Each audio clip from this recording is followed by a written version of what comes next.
প্রায় 700 কোটি মানুষ পৃথিবীতে, মাত্র 150 থেকে 200 কোটি মুসলমান ইমানদার, আর বাকি সব কাফের মুশরিক। সংখ্যায় তারা বেশি, ক্ষমতায় তারা বেশি, আমরা সংখ্যায় কম, ক্ষমতায়ও কম, কিন্তু আল্লাহ পাক আমাদেরকে ঈমান দিয়েছেন, তাদেরকে ঈমান দেননি। কিয়ামতের ময়দানে মানুষ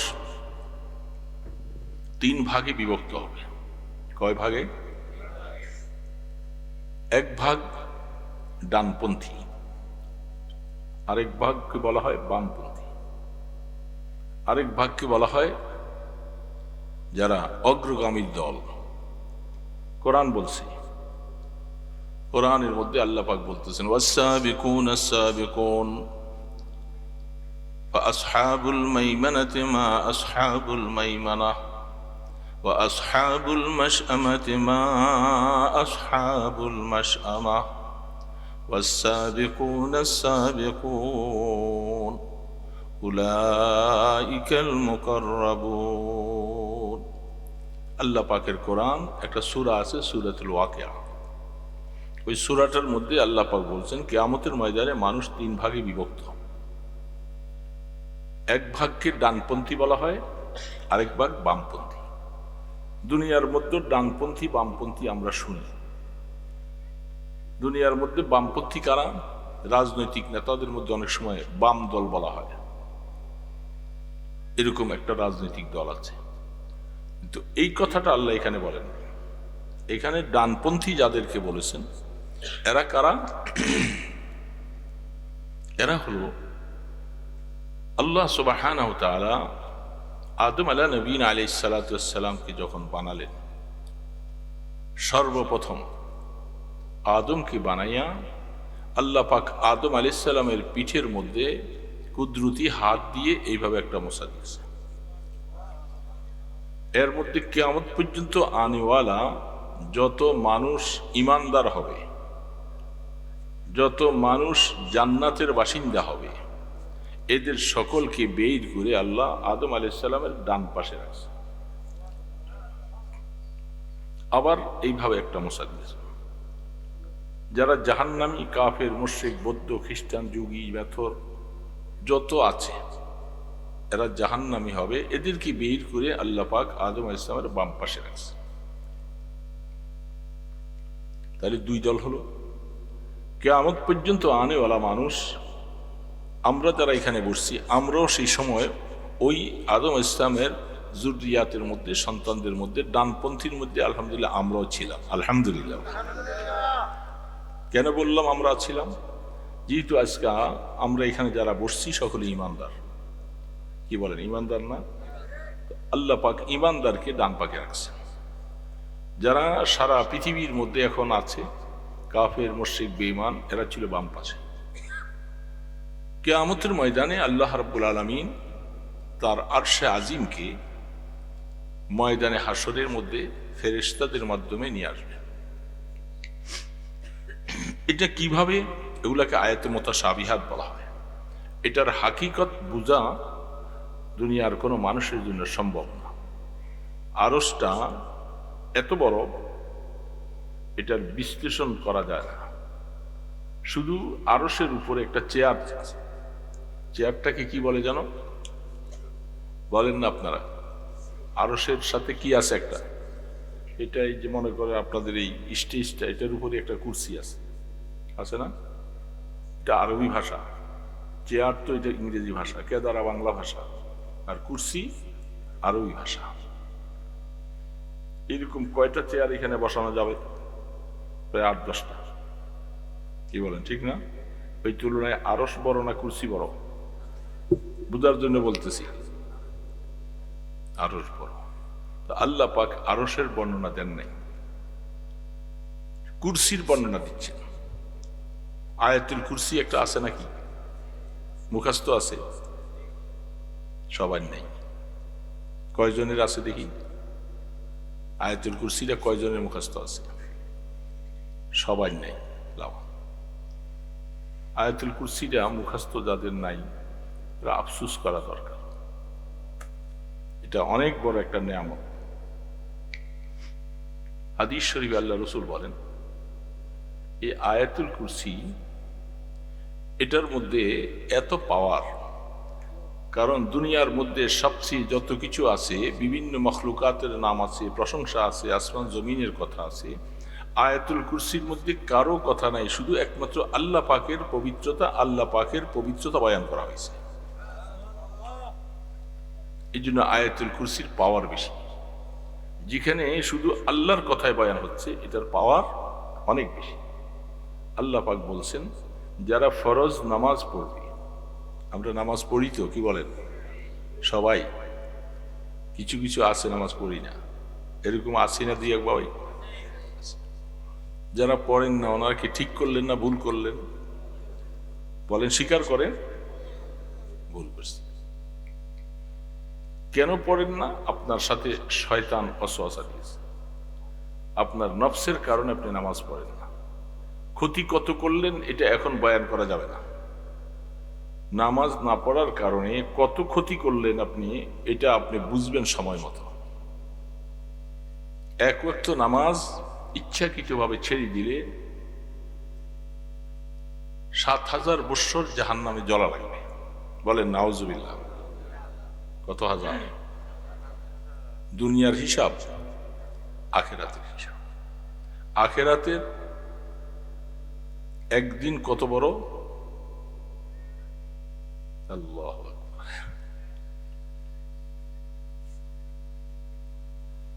কোরআন শরীফে আল্লাহ পাক বলতেছেন, কাআলফি সানাতিন মিম্মা তাউদ্দুন। অন্য আয়াতে আছে ৫০,০০০ সানা। দুনিয়ার তোমার ৫০,০০০ বৎসরে, আখেরাতের একদিন। সুবহানাল্লাহ। হিসাব করা যাবে? দুনিয়ার এত হাজার বৎসর, আখেরাতের যদি একদিন হয়, সেই ওই হিসাবে ৭,০০০ বৎসর জাহান্নামে জ্বলা লাগবে, শুধু এক ওয়াক্ত নামাজ ইচ্ছা করে ছেড়ে দিয়ে। কার ক্ষমতা আছে? যারা নামাজ ছেড়ে দিলাম, ক্ষমতা আছে? ক্ষমতা নাই। তাহলে ভুল কত করছি হিসাব আছে দোস্ত? ভুল কত করেছি এটার হিসাব নেই, এটার হিসাব মাওলা দিবে, তখন বুঝবেন। অবহেলা করে, অলসতা করে নামাজ ছেড়ে দিয়েছি। আল্লাহ পাক তো আপনাকে নামাজ আপনার উপরে ফরজ করেছেন কত বছর বয়সে? কত বছর বয়সে? ১৫ বছর বয়সে। ১৫ বছর বয়সে আপনার উপরে আমল নামা চালু হয়। আপনার গুনাহ করলে লেখা হয়, সওয়াব করলেও লেখা হয়। তার আগে আমল নামা চালু হয় না। যদিও নামাজ পড়তে ১০ বছর বয়সে পড়তে বলছে, ৭ বছরে শিখাতে বলছে, কিন্তু শরীয়তের মাসালা হলো মানুষের হিসাব নিকাশ শুরু হবে কত বছরে? ১৫ বছরে। এই ১৫ বছর থেকে হিসাব শুরু। তার আগে দুইজন লিখনেওয়ালা ফেরেশতা, যেটা আল্লাহ পাক বলছেন, এই ফেরেশতা দুইজনকে এর আগে দেওয়া হয় না। যখনই বয়স ১৫ হয়ে যাবে, তার দুই কাঁধে, আপনার আমার দুই কাঁধে দুইজন ফেরেশতাকে নিযুক্ত করে দেওয়া হয়, যাদেরকে কি বলে বলেন তো? কিরামান কাতিবিন ইয়ালামুনা মা তাফআলুন। তুমি যা করবা, যা বলবা, সব কিছু তারা লিখবে। ১৫ বছর বয়সে বলবেন যে হুজুর, অনেক ছেলেরা আমাদের অল্প বয়সে নামাজ পড়ে হাফেজে কোরআন হয়ে যায়, আছে না নাই? ৭ বছর বয়স, ১০ বছর বয়সে কোরআনে হাফেজ। তাহলে সে কত হাজার পড়া, হাজার বার পড়লো। ওই লোকটার, এই ছেলেটার সওয়াব হলো কি হলো না বলেন? এই ছেলেটার সওয়াব হয় নাই। এখন তার তো আমল নামা চালু নেই, সওয়াব লাগবে কোথায়? বুঝে আসতেছে কথা নাকি বুঝেন না? তার আমল নামা চালু হয় নাই, এখন সে তো কোরআনের হাফেজ, কোরআন কত খতম দিতেছে, তার সওয়াবগুলি কোথায়? হাদিস শরীফের মধ্যে পাওয়া যায়, উম্মতেরা মনে রাখবা, এই সন্তানটা দুনিয়ার মধ্যে এইভাবে আসে নাই, মা এবং বাবার মাধ্যমে সে দুনিয়াতে আসছে। মা বাবার হক আদায় করার মতো কোনো সন্তানের জন্য সম্ভব না। কোরআন তেলাওয়াত করেছো, হাফেজে কোরআন হয়েছ, যত সওয়াবগুলি সব মা বাবার আমলনামায় দিয়ে দেওয়া হলো।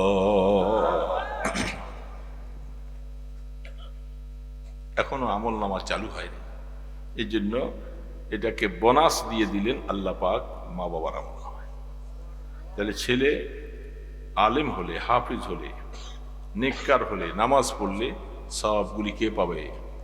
বলেন না, কে পাবে? যখন 15 বছর বয়স হয়ে যায়, আমলনামা চালু হয়ে যাবে, তখন থেকে নেক করলে নেক লেখা হবে, গুনাহ করলে গুনাহ লেখা হবে। নেক করলে লেখা হয় কত গুণ? কমপক্ষে 10 গুণ। গুনাহ যদি একটা করে লেখা হয় কত গুণ? আল্লাহ পাক কত মেহেরবান, দয়ালু না? সওয়াবের বেলায় 10 থেকে 700 গুণ পর্যন্ত লেখা হয়, কিন্তু গুনার বেলায় একটা হলে শুধু একটাই লেখে। তারপরে আরো কি আল্লাহ পাকের তরফ থেকে রহমত বরকত কি? ফেরেশতা 2 জন। কথা বুঝে আসতেছে তো? খুব অল্প সময় কথা বলবো। ফেরেশতা 2 জন। আমাদের সমাজের মধ্যে যদি কোথাও কোনো কাফেলা যায়, কাফেলার মধ্যে একজনকে আমির বানায়। তবলিগের কাজে গেলে একজন কি বানায়? তবলিগ আছে নাকি আপনাদের দেশে? মাশাআল্লাহ। তবলিগটা ভালো কাজ না খারাপ কাজ? সবাই বলেন। এই তবলিগের মধ্যে যখন একজন যায়, পরামর্শ করে একজনকে আমির সাহেব বানায়। যা কাজকর্ম করবে আমির সাহেবের সাথে পরামর্শ করেই। আল্লাহ পাক বলে, বান্দা আমার মনে রাখো, অনেকজন হলে সেখানে তোমরা আমির বানাও। আমি আমার রাসূলের মাধ্যমে জানাইয়ে দিয়েছি 2 জন ফেরেশতা, তাদের মধ্যে একজনকে আমি আমির বানাইছি, আরেকজন হলো মামুর। আমিরের কথা ছাড়া তিনি কোনো কাজ করতে পারবে না। ডান কাঁধের ফেরেশতা যিনি, তিনি হলেন আমির। ডানের কথা চলছে, ডান সামনে যেয়ে বলবো কয়েকটা কথা। ডান কাঁধের ফেরেশতা আমির, বাম কাঁধের ফেরেশতা মামুর। মামুর কাকে বলে? যে আমিরের হুকুম মতো চলে। যখন কোনো মানুষ নেক আমল করে, তাসবিহ পাঠ করে, সুবহানাল্লাহ পড়ে, আলহামদুলিল্লাহ পড়ে, আল্লাহু আকবার পড়ে, কোরআন তেলাওয়াত করে, নামাজ পড়ে, ডান কাঁধের ফেরেশতা দেরি করে না, সাথে সাথে সব লিখে ফেলে। কোন বান্দা ভুল বশত গুনাহ করেছে, গীবত করেছে, মিথ্যা কথা বলেছে, কারো হক নষ্ট করেছে, এইভাবে করে সেই বাম কাঁধের ফেরেশতা বলে, গুনাহ করার সাথে সাথে যখন লিখবার জন্য প্রস্তুত নিয়ে যায়, ডান কাঁধের ফেরেশতা বলে, ভাই রাখো, তুমি এখন তার গুনাহটা লিখবা না, একটু ক্ষান্ত হয়ে থাকো। বাম কাঁধের ফেরেশতাকে লেখার অনুমতি দেন না মামুর, আমির হুকুম ছাড়া। অনেক সময় পর্যন্ত অপেক্ষা করে, আবার পরে যখন লিখবার জন্য যখন প্রস্তুতি নেয়, আবারও ডান কাঁধের ফেরেশতা বলে, ভাই অপেক্ষা করো, এখন লিখো না, কলম বন্ধ। আবার লিখবার জন্য প্রস্তুত যখন নেয়, 3 বার পর্যন্ত বান্দাকে সময় দেওয়া হয়। 3 বার পর্যন্ত সময় দেওয়ার পরে যদি কপাল পোড়া হয়ে যায়, তওবা করলো না, তখন ডান কাঁধের ফেরেশতা বলে, ভাই এবার তুমি লিখা নাও। সুযোগ দিল কয়বার? 3 বার সুযোগ দিয়েছে। গুনাহ করেছি, আল্লাহ পাকের ভয়ে, অন্তরের মধ্যে ভয় আইসা ডাক দিয়া বলবে, আল্লাহ আল্লাহ আমি ভুল করেছি, নামাজটা ছেড়ে দিয়েছি, ভুল করেছি, আল্লাহ তুমি আমাকে মাফ করে দাও, আমাকে ক্ষমা করে দাও, আমি আর নামাজ ছাড়বো না। এইভাবে তওবা করলে আল্লাহ পাক বলে, তার একটা গুনাহ লেখা হবে না, মাফ হয়ে যাবে, বরং আমলনামার মধ্যে সওয়াব লিখে দেওয়া হবে। তাহলে বুঝা গেল ডান কাঁধের ফেরেশতার পাওয়ার বেশি। কিয়ামতের ময়দানে আদম আলাইহিস সালাম সহ যেটা শোনালাম একটু আগে, আল্লাহ পাকের আরশটা এত বড়, এটার কথা কোরআন বলতেছে ওয়াসিআ কুরসিয়্যুহুস সামাওয়াতি ওয়াল আরদ। আল্লাহ পাকের আরশ বাদ দিয়ে আল্লাহ পাক বলে কুরসির কথাটা শুধু তোমাদেরকে শোনাই। আমার কুরসিটা কত বড়, সমগ্র 7 আসমান 7 জমিন সবগুলাকে একত্রিত করলে, পাশাপাশি করে রাখলে যত বড় হয়, আমার কুরসিটা এই সমস্ত আসমান জমিনগুলি আমার কুরসির কাছে সামান্য একটা সুইয়ের মতো।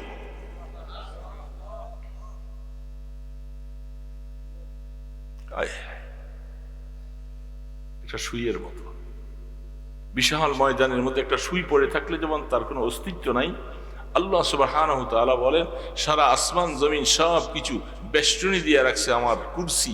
এটা এই সব কিছু আমার কুরসির কাছে কিছুই না, আমার কুরসি আরো অনেক বড়। তারপরে হলো আরশ। এই আরশটা বহন করতেছে, কোরআন বলতেছে ফেরেশতা মাত্র কয়জন? কয়জন? যারা আমার আঙ্গুলের দিকে দেখেন নাই, অন্য মনস্ক, তারা বুঝতেছি যে আসলে খেয়াল এখানে নাই, আরেক দিয়ে খেয়াল, এই জন্য আমি হাত আঙ্গুল উঠে রেখেছি। আঙ্গুল যারা দেখবে তারা বলতে পারবে দেখলাম যে আপনারা এখানে আছেন শরীরে, মন গেছে আরেক দেশে। এরকম অবস্থা হলে কথা বুঝে আসবে, হামাতন কথা শুনতে হবে। 4 জন ফেরেশতা বহন করতে। বলেন এত বড় কুরসি, এত বড় আরশ, 4 জন ফেরেশতা এটা কেমন করে বহন করে? এদিকে আকলে ধরে? কথাটা সত্য না মিথ্যা? সবাই বলেন সত্য না মিথ্যা? হাদিস বলতেছে, দুনিয়ার কোনো কথা নয়, আল্লাহ পাক বলে করেছে। ফেরেশতারা আরশ বহন করতে যাইয়া বলতেছেন যে আল্লাহ আমরা পারতেছি না। বুখারী শরীফ হাদিস আছে, আমরা পারতেছি না, আমাদের কষ্ট হয়। আল্লাহ পাক বলেন কষ্ট হয় তোমাদের? বলে জি। বলে তোমরা আমি আল্লাহ তাসবিহ পাঠ করো, সুবহানাল্লাহ পাঠ করতে থাকো। যখন তোমরা সুবহানাল্লাহ পড়তে থাকবা, আরশটা তোমাদের বহন করা হালকা হয়ে যাবে।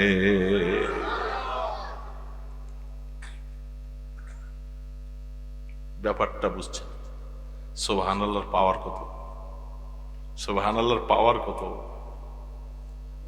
ফেরেশতারা পড়তে শুরু করলেন, এখন আল্লাহ পাক আরশটা হালকা হয়ে গেল, ফেরেশতারা শুধু ধরে আছে, আল্লাহ পাক কুদরতের মাধ্যমে আরশ। কিয়ামতের ময়দানে 8 জন ফেরেশতা আনবেন। এখন বহন করতেছে 4 জন, কিয়ামতের ময়দানে 8 জন আনবেন। ময়দানে হাসর কায়েম হবে ফিলিস্তিন, জেরুজালেম, মুলকে শাম। সেইখানে যাইবেন তো নাকি? বলেন যাবেন? বুঝে নাই কথা, বুঝে নাই। আরে যাওয়া তো লাগবে, আপনার বাঁচতে পারবেন না কিয়ামত পর্যন্ত। আদম আলাইহিস সালাম থেকে নিয়ে কিয়ামত পর্যন্ত যত মানুষ, ইমানদার হোক আর কাফের হোক, সবাইকে ময়দানে হাসরে উঠা, বলেন উঠা। তো উঠা লাগলে হিসাব নিকাশ সেটা মিডল হবে পৃথিবীর। আল্লাহ পাক হিসাবের কার্যক্রম শুরু করবেন, এই জন্য সব মানুষকে যাওয়া লাগবে। পৃথিবীর প্রত্যন্ত অঞ্চলে থাকেন, সেখানে দৌড়তে থাকতে হবে ময়দান, সারা পৃথিবীটা তখন ময়দানে হাসর হয়ে যাবে। এই জন্য যাওয়া লাগবে, সেখানে ময়দানে হাসর কায়েম হবে। আল্লাহ পাক হিসাবের জন্য ডাকবেন। আরশের ডান পাশে, আরশের ডান পাশে আমাদের নবী মুহাম্মদুর রাসূলুল্লাহ সাল্লাল্লাহু আলাইহি ওয়াসাল্লাম, তিনি সবার আগে আল্লাহ পাক ওনাকে উঠাবেন। সবার আগে ইসরাফিল আলাইহিস সালাম একটা ফু দিবেন, সারা পৃথিবীর মানুষ, পৃথিবীটা প্রলয় হয়ে যাবে, আসমান জমিন সব তুলার মতো উঠতে থাকবে, পাহাড়গুলি সব চৌচির হয়ে যাবে। এটা বিশ্বাস করেন তো? ইজাস সামাউন ফাতারাত ওয়াইজাল কাওয়াকিবুন তাসারাত ওয়াইজাল বিহারু ফুজ্জিরাত ওয়াইজাল কুবুরু বু'সিরাত, সব কোরআন, সব শেষ হয়ে যাবে।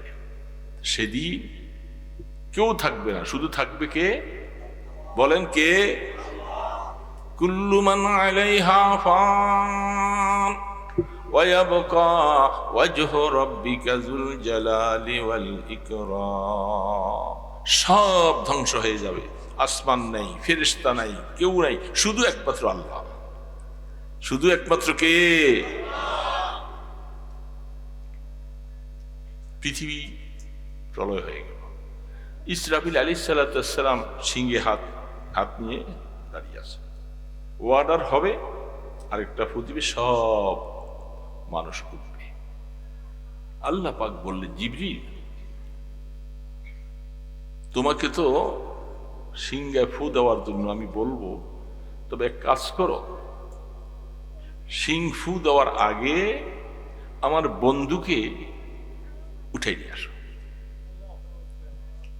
আমার কে? বন্ধুকে বলেন না, বন্ধুকে? আমার বন্ধুকে নিয়ে আসো। ইসরাফিল আলাইহিস সালাম বলেন, আমার হাতে সিং ফু দেওয়ার দায়িত্ব জিবরিলকে আল্লাহ পাক বললেন, জিবরিল তুমি যাও, আমার বন্ধুকে সাথে নিয়ে বন্ধুর কাছে যাইয়া বন্ধুকে উঠাই নিয়ে আসো। বন্ধু উঠে আনার পরে তারপরে সিং ফু দেওয়া হবে। বন্ধুর ইজ্জত অনেক বেশি, তাকে ইসরাফিলের ফু দিয়া উঠানো হবে না, স্পেশাল ভাবে আমি আল্লাহ তাকে উঠাবো।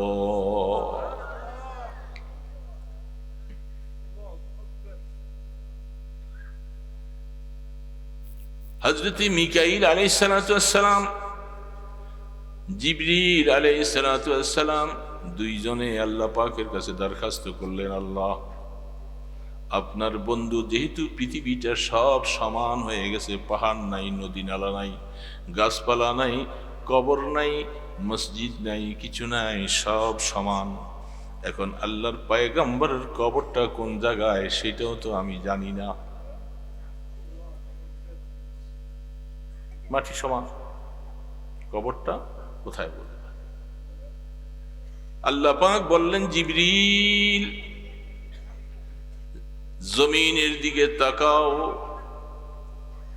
জমিনের দিকে তাকাইলে দেখবা একটা জায়গা থেকে নূরের পানুস এইভাবে উপরের দিকে উঠতেছে। যেই জায়গা থেকে নূরের ফানুসের মতো উপরের দিকে উঠতেছে, ওই জায়গার মধ্যেই আমার বন্ধু আরাম করতেছে।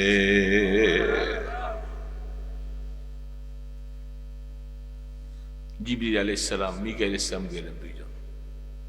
সেখানে যাওয়ার পরে জিবরিল আলাইহিস সালাম বলেন, ভাই মিকাইল, তুমি ডানাটা দিয়ে কবরটাকে ফাটিয়ে ফেলো। রওজা আথারের কবর বিশাল করে বেষ্টনী যাওয়া, কবর ফাটিয়ে দাও। কবরটা ফাটাই দিলেন। আল্লাহ রসুল আরাম করতেছেন কবরে। জিবরিল আলাইহিস সালাম বলে, মিকাইল তুমি ডাকবো। মিকাইল আলাইহিস সালাম বলতেছে, আমি পারবো না, আমার সাহস হয় না, থরথর করে কাঁপতেছে, আমি ডাকবো। দুইজনে কথা কাটাকাটি। ইসরাফিল আলাইহিস সালাম জিবরিলকে বলে, মিকাইল আলাইহিস সালাম জিবরিলকে বলে, জিবরিল বলে তুমি করো। পরে আমি পারবো না। পরে বলতেছে, দেখো তুমি জীবনে পয়গম্বরের হায়াতে 24,000 বার তুমি তার কাছে গিয়েছিলা, তোমার সাথে সম্পর্ক গভীর, আমি পারবো না ডাক দিতে, ডাক তুমি দাও। কত হাজার বার? 24,000 বার। কোন কোন নবীদের কাছে একবার, কোন কাছে 10 বার, কোন কাছে 20 বার, কারো কাছে 100 বার। আর আমাদের নবীজির কাছে জিবরিল কতবার? 24,000 বার। তিনি বলতেছেন, কবরটা ফাটিয়ে দিলেন, ডাক দিতেছেন, কুম বিইজনিল্লাহ ইয়া রাসূলুল্লাহ। ওগো আল্লাহর হাবিব, আল্লাহ পাকের হুকুমে আপনাকে কবর থেকে উঠতে বলছে। আল্লাহর হুকুমে, আমার হুকুমে নয়। কার হুকুমে?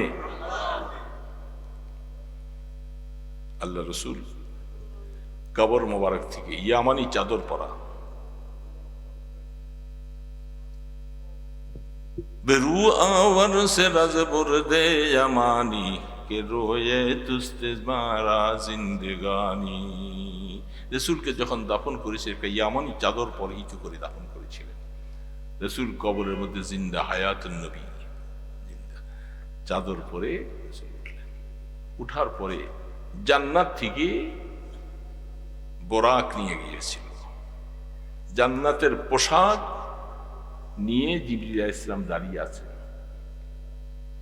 তখন আল্লাহ রসুলের সামনে দিলেন, ইয়া রাসূলুল্লাহ, আপনি জান্নাতের পোশাকটা পরিধান করুন। জান্নাতের পোশাক কিয়ামতের ময়দানে সব উলঙ্গ থাকবে, কারো পরনে কাপড় থাকবে না। আম্মা জান আয়েশা বলেন, ইয়া রাসূলুল্লাহ, আমি আয়েশাও কি উলঙ্গ উঠব? লজ্জা লাগবে না? রসুল বলে, আয়েশা, আল আমরু কাযালিক, কিয়ামতের ময়দানের ভয়াবহতা এমন কঠিন হবে, কার পরনে কাপড় আছে না নাই দেখবার মতো সময় পাবে না। কঠিনতম অবস্থা হবে। কাপড় পরিধান করাবেন, আল্লাহ রসুলকে বোরাকের মধ্যে সওয়ার করাইয়া, জিবরিল এক পাশে, মিকাইল আরেক পাশে, জান্নাত থেকে মদিনার থেকে চলছে মুলকে শামের দিকে, ময়দানে হাসরের দিকে। সেইখানে যাইয়া রহমতের দো আলম আল্লাহ পাকের আরশের ডান পাশে তিনি সেজদায় পড়ে যাবে। ওই যে ডান পাশ বলছি, ডান পাশে। আল্লাহু আকবার। বুখারীর মধ্যে হাদিস আসছে, লম্বা লম্বা হাদিস আসছে। ইমাম বুখারী রাহমাতুল্লাহ বলছিলেন, ইব্রাহিম আলাইহিস সালাম কেউ বলে, আমি যে দেখতেছি আমার বাবা ইব্রাহিম আলাইহিস সালাম, তাকেও আল্লাহ পাক কাপড় পরিধান করাইয়া জান্নাতের পাশে, তাকে আরশের পাশে বসাইয়া রাখছে। ইব্রাহিম আলাইহিস সালাম কাপড়টা খুলে ফেলছিল নমরুদ, মনে আছে? নমরুদ পয়গম্বর ইব্রাহিমের কাপড় খুলে ফেলছিল। যখন শরীরের কাপড়টা খুলে ফেলে, ইব্রাহিম আলাইহিস সালাম চোখের পানি ছেড়ে কাঁদতেছে। নমরুদ বলতেছিল, আরে ইব্রাহিম মনে হয় ভয় পাইছে, যে তার ধর্ম ছেড়ে দিবে, আমাদের ধর্ম বুঝি কবুল করবে, যাও জিজ্ঞাসা করো কেন কাঁদতেছে। ইব্রাহিম আলাইহিস সালাম বলতেছে, ওরে কাফেরের বাচ্চা নমরুদ মালাউন, আমি আগুনের ভয়ে কান্দি না, শুধু কান্দি আমার ইজ্জতটা নষ্ট করে দিলা, সব মানুষের সামনে আমাকে হাত পা বেঁধে লজ্জাবোধ করলা, এইভাবে আমার কাপড়টা খুলে ফেললা, এই জন্য আমি কাঁদতেছি। আল্লাহ পাক বলেন, এই যাও যাও, আমার ইব্রাহিমকে এত মানুষের সামনে যখন লজ্জিত করলা, ময়দানে হাসরে কারো পরনে কাফন নাই, আমার নবীর পরনে আর ইব্রাহিমের পরনে আমি জান্নাতের পোশাক পরাইয়া দিব।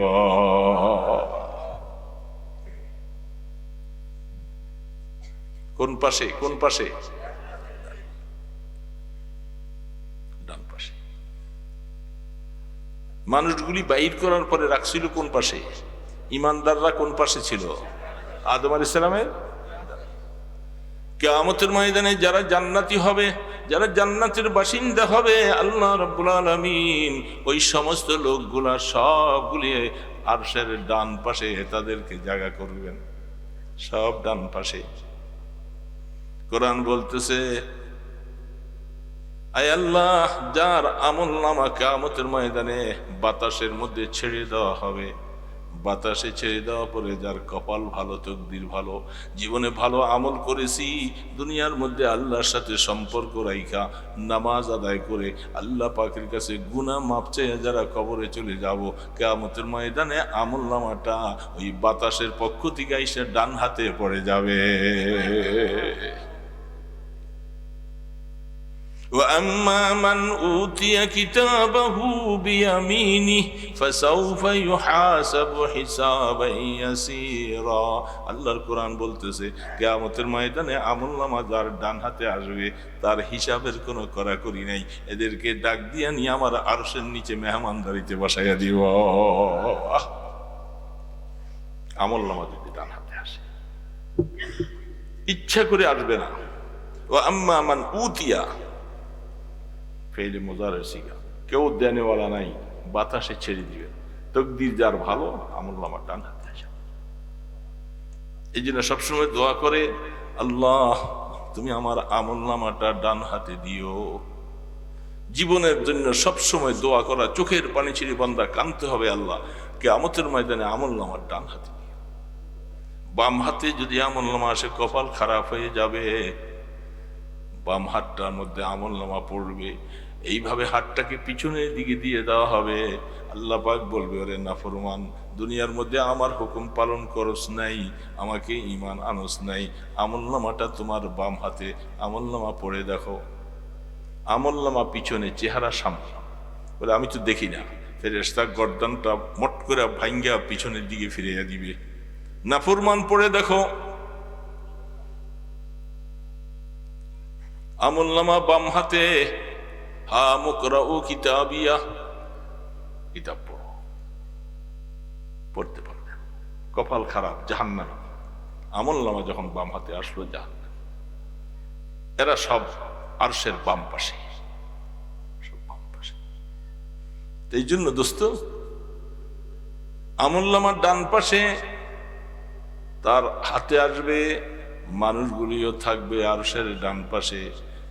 আদম আলাইহিস সালামের সময় বানাবার পরে ঈমানওয়ালারা তারাও ডান পাশে। এই জন্য আল্লাহর কোরআন বলতেছে, ফাআসহাবুল মাইমানাতি মা আসহাবুল মাইমানা। কি ভাগ্যওয়ালা, কি ভাগ্যওয়ালা ডানপন্থীওয়ালারা, ডান পাশওয়ালারা, কত ভাগ্যওয়ালা, কত ভালোওয়ালা। কি বলেন, ভাগ্যওয়ালা না? এটি আল্লাহ কোরআন বলতেছে, ফাআসহাবুল মাইমানাতি মা আসহাবুল মাইমানা। কি আশ্চর্য তোমাদের জন্য, তোমাদের আমলনামা ডান হাতে, তোমাদের কপাল ডান হাতে, থাকবা আরশের ডান পাশে। ও আসহাবুল মাশআমাতি মা আসহাবুল মাশআমা। এ কপাল পরার দল, কতই না নিকৃষ্ট তোমাদের জীবনটা। তোমরা আমলনামা বাম হাতে, থাকবো তোমরা বাম পাশে। এই দিক থেকে কিয়ামতের ময়দানে হিসাবের বেলায় তোমরা পরাজয় বরণ করবে, জাহান্নামে চলে যাবে, কেউ ধরে রাখতে সেদিন পারবে না। কপাল। এই জন্য দোস্ত, কথা শেষ। আমলনামা ডান হাতে চাই না?